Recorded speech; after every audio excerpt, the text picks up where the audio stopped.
ഗ്യാസും വരുത്തിയ വിലക്കയറ്റത്തിനു പിന്നാലെ രാജ്യത്തെ കോടിക്കണക്കിന് വരുന്ന സാധാരണക്കാരുടെ കുടുംബ ബജറ്റ് തകർക്കാൻ മൊബൈൽ റീചാർജ് നിരക്കുകളും കുതിച്ചുയർന്നു. വരും മാസങ്ങളിൽ ഇന്ത്യയിൽ വൻതോതിൽ മൊബൈൽ നിരക്ക് വർധനയുണ്ടാകുമെന്ന മുന്നറിയിപ്പുമായി ആഗോള സാമ്പത്തിക ഗവേഷണ സ്ഥാപനമായ നൊമൂറ റിസർച്ച് രംഗത്തെത്തിക്കഴിഞ്ഞു. കടുത്ത വിലക്കയറ്റവും ആഗോള പ്രതിസന്ധികളും മൂലം വലയുന്ന ഇന്ത്യൻ ഉപഭോക്താക്കൾക്ക് ഈ തീരുമാനം ഇരട്ടപ്രഹരമാകും. നടപ്പ് സാമ്പത്തിക വർഷത്തിന്റെ ഒക്ടോബർ-ഡിസംബർ കാലയളവിൽ മുൻനിര ടെലികോം കമ്പനികൾ നിരക്ക് വർധനവ് നടപ്പിലാക്കുമെന്നാണ് പ്രമുഖ ബ്രോക്കറേജ് സ്ഥാപനങ്ങൾ വ്യക്തമാക്കുന്നത്. ഇത്തവണ പ്ലാനുകളിൽ 15% വരെ വർധനവാണ് കമ്പനികൾ ലക്ഷ്യമിടുന്നത്. ഇന്ധനവിലയിലുണ്ടായ വർധനവും മൊബൈൽ നിരക്കുകൾ വേഗത്തിൽ കൂട്ടാൻ കമ്പനികളെ പ്രേരിപ്പിക്കുന്നുണ്ട്.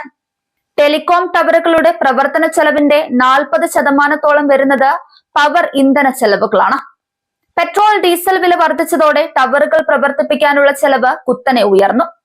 5G ടവറുകൾക്ക് കൂടുതൽ ഊർജം ആവശ്യമായതിനാൽ കമ്പനികളുടെ ബാധ്യത ഇനിയും കൂടും. ഓരോ ഉപഭോക്താവിൽ നിന്ന് കമ്പനിക്ക് ലഭിക്കുന്ന ശരാശരി വരുമാനം ഉയർത്തുക എന്നതാണ് കമ്പനികളുടെ പ്രധാന ലക്ഷ്യം. രാജ്യത്തുടനീളം അതിവേഗ 5G നെറ്റ്വർക്കുകൾ സ്ഥാപിക്കുന്നതിനായി കമ്പനികൾക്ക് വൻതോതിൽ തുക നിക്ഷേപിക്കേണ്ടി വന്നിട്ടുണ്ട്.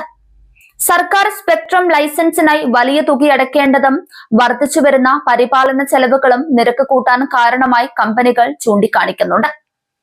ബാങ്കിംഗ്, വിദ്യാഭ്യാസം, തൊഴിൽ തുടങ്ങിയ ഡിജിറ്റൽ ഇടപാടുകൾക്ക് വരെ മൊബൈൽ നിർബന്ധമായ ഈ കാലഘട്ടത്തിൽ നിരക്കിലുണ്ടാകുന്ന ചെറിയ മാറ്റം പോലും സാധാരണക്കാരെ സാരമായി ബാധിക്കും. നിരക്കുകൾ താങ്ങാനാകാതെ വരുമ്പോൾ വലിയൊരു വിഭാഗം ഉപഭോക്താക്കൾ തങ്ങളുടെ പ്ലാനുകൾ ചുരുക്കാനോ കൈവശമുള്ള അധിക സിം കാർഡുകൾ റദ്ദാക്കാനോ സാധ്യതയുണ്ടെന്നാണ് നൊമൂറ റിപ്പോർട്ട് നൽകുന്ന മുന്നറിയിപ്പ്.